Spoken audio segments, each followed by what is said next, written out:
What if I told you the number one predictor of early death is something your doctor doesn't even test for? It's called, you're unlikely to have heard of it, oxygen efficiency score, as measured by something you may have heard of, your VO₂ Max. It's not just another fitness number, it's the most powerful health metric science has ever used to determine your health status. People in the bottom 25% have a 400% higher risk of early death, more dangerous than smoking, diabetes, high blood pressure. So here's the question. Why isn't anyone talking about this? Why doesn't your GP, your doctor, test for it like they test for cholesterol? Hi everybody, my name is Shane. If you've never met me before, behind me, and the reason I'm sweating, I've just finished doing a session to improve my oxygen efficiency score. Right behind me are 4 sets of stairs, 4 flights of stairs. There's about 50 stairs. And I've just finished doing 4 minutes up and down 5 times. Now, if you're first time to the channel, don't go, and your first time exercising, don't go and try and do that. I may be 59 years old, but I'm somebody that's been doing that for a while. So I'm out here actually on location, as they say, improving my oxygen efficiency score so I can improve my longevity and my health span. And as I record this, I'm a couple of days away from turning 59 years old. Why doesn't everyone I've spoken to in my profession in health and physical education, I'm actually on site at a school right now, and there's no kids here today, and I've been in and out of classrooms here and in schools teaching probably 50,000 times. I've opened the door since 1985 to a classroom to teach either a lesson on health or to be outside in the open air doing physical education lessons. But in that time, those whole 40 years, I've hardly ever heard anyone talk about your oxygen efficiency score or your VO₂ Max for your health and longevity. And yet, it's the number one predictor of early death if your score's low. Now, why don't people talk about it? I think lots of people, most people don't understand the science. So why don't we do this? I'm going to take you back into the studio and I'm going to walk you through next segment of this video that is the science of your oxygen efficiency score or your VO₂ Max. Welcome everybody to the new Science of Physical Health Lab. Here's what we're going to do in this segment. I'm back from being on location, and here in the lab, I want to go through and explain the science of oxygen efficiency and why it matters. I'm trying to do it in an everyday language format. All right. Your VO₂ Max, put very simply, is how efficient is your body at breathing in air, about 22% oxygen at sea level, getting it to your lungs, attaching it to hemoglobin attached to a red blood cell, transporting it to your heart, and then pumping it out through your arterial network so it gets dumped off at your muscles and cell organelles. We can score that. It's called your oxygen efficiency as measured by your VO₂ Max. Now, in order to enhance this explanation a bit further and the science of it, let me talk about 2 power plants, power plant A and power plant B. VO₂ Max is often a misunderstood term because it's far more powerful than what most people are led to believe. Most of us who have a science background or sports science background, we apply it to athletes. But until a few years ago, when I started my podcast, The New Science of Physical Health, and interviewing PhDs from all over the world, I had no idea of its application to health outcomes and its vital impact on your longevity and my longevity. A low VO₂ Max score, not good. High VO₂ Max score completely changes the way your body works. Let's use the analogy of power plant A and power plant B. So power plant A is a basic grid. It's what most of us rely on every day on a day-to-day basis. It's just big enough to keep the lights on and your day-to-day functions like walking, talking, sitting, eating, cooking dinner, enjoying just activities. It runs 24/7, but has a low baseline energy level. It doesn't need to be very efficient, and it certainly isn't powerful. It's a bit rusty, if you like, and it's prone to blackouts when things get tough. When you live with a low VO2 max score, you're running off power plant A. When things like in life throw a storm, like you get a storm, so to speak, when all of a sudden you get very tired because work's very intense, you got some family situations going on. Whatever it is that throws you a curveball, if you're running your body off power plant A, you don't have enough energy to deal with the day-to-day struggles. But imagine having and owning power plant B.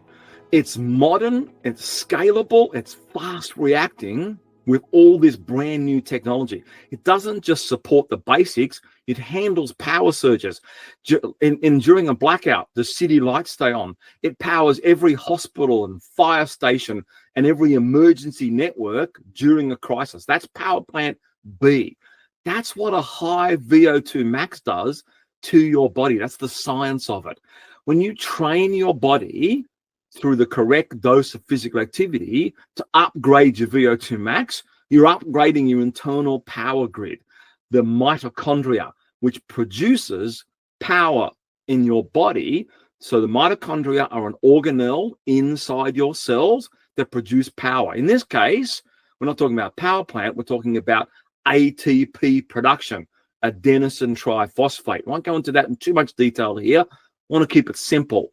But the more adenosine triphosphate molecules, the more ATP that you have, because you've got a higher VO2 max score, the more power you've got. So that you can, when life throws those curveballs at you, when you've got to work really hard, when you're tired from day to day, back up, meeting after meeting, or hard physical work day after day, a high VO2 max, even at my age of 59, can handle all of that power surge that's required. And here's the kicker. Everybody starts with power plant A, but very few people build themselves power plant B. I did. I went from a 33 milliliters per kilogram per minute to a 50 milliliters per kilogram per minute VO2 max score, oxygen efficiency score. What does that mean? For my age and my gender, I'm literally have the same VO2 max score as someone who's in their mid-20s. That's mostly unheard of. But as I'll show you through our video series here, I'm going to go through how anyone, now regardless of your genetics and your background, can go from what I had, which was an average power plant A, to having power plant B with a high VO2 max score. A power plant B is so incredible. Listen to this. Of all the doctors I've interviewed, over 100 of them on my podcast series now, one of the parts of research that I found out about is a person with a low VO2 max score compared to a person with a high VO2 max score is 400% more likely, this is incredible, to die in any given year. That's how powerful it is if you go out there and learn the science of how to raise your VO2 max score. By the way, it's nowhere near as complicated as you think it is. Someone like Dr. Peter Attia, the famed author and podcast host, he's a New York Times bestseller on a book called Outlive, says that the VO2 max score, your oxygen efficiency, is the single greatest predictor of all-cause mortality. Now, not only does Attia say that, and he's got all the credentials to back it up, every single doctor and PhD, from cardiology to exercise physiology to exercise science, public health, all say the same thing. They're backing up because that's what the research proves. So why does this happen? Let me wrap up this segment on the science of it.